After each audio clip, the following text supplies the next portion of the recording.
Hey, muñuñuak, ongi ziste? Bon, beti espero dut ongi zistela eta ez zistela etxean gehiagi aspertzen. Piskat profitatzen alduzuela eguzki horrekin eta ala ere kanpora joaiten alzistela. Beraz, berri batzu ekartzen ditut, jadanik mil esker handi bat jokoetan parte hartzea, inkestetan eta desafioetan. Beraz, inkestetan ikusi duzue aldi oro bidaltzen dudala sailkapena eta familien desafioentzat baditut emaitzak. Beraz, gure txiste lehiaketaren irabazle handia deitzen da Xan Apestegi. Sei a bibazu Xan eta bibazu besteei.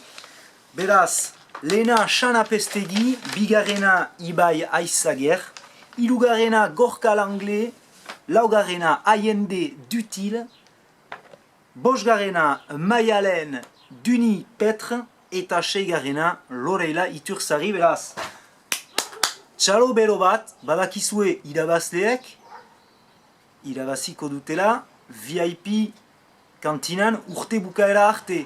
Magnolo ados da, Ibai ere, beraz, famili lehiaketen irabazlea, jadanik VIP pas badu, urte bukaera arte. Eta orain, desafio berria.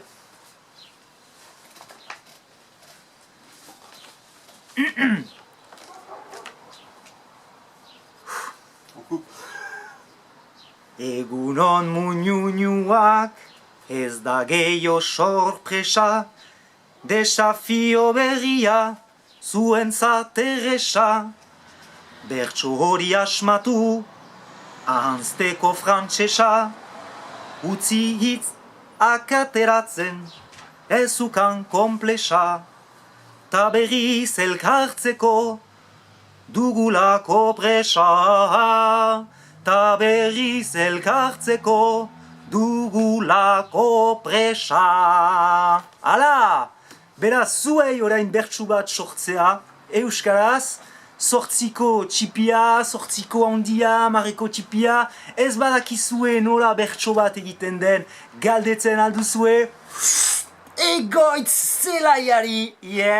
Zenta bat guztar bat ala ere, gure kolegioan, zuek zirezte, gure izarrak, baina irakasleak ere. Beraz ala, grabatzen alzizte, txisteak bezala, bidaltzen didazue, ez baduzue lortzen, egiten alduzue ere idatziz eta niri bidali, eta hala, mezu bat bidali ez baduzue lortzen, beti bezala, eta espero dut fite zuen berri ukanen dudala, eta ere batzuek bidali dituzte azken txisteak, beraz baditut beste txiste batzu pixkat berandu iritsi direnak, eta hala ere eginen dut montaketa bat zuek entzuteko. Hala, espero ez dudala deusantzi, zuei pentsatzen dut eta pentsatzen dugu eskola bizitzan beti, erakasleak ere, zuen gibelean gira, animo, eutxigoiari, eta fite ikusten gira, adio lagunak!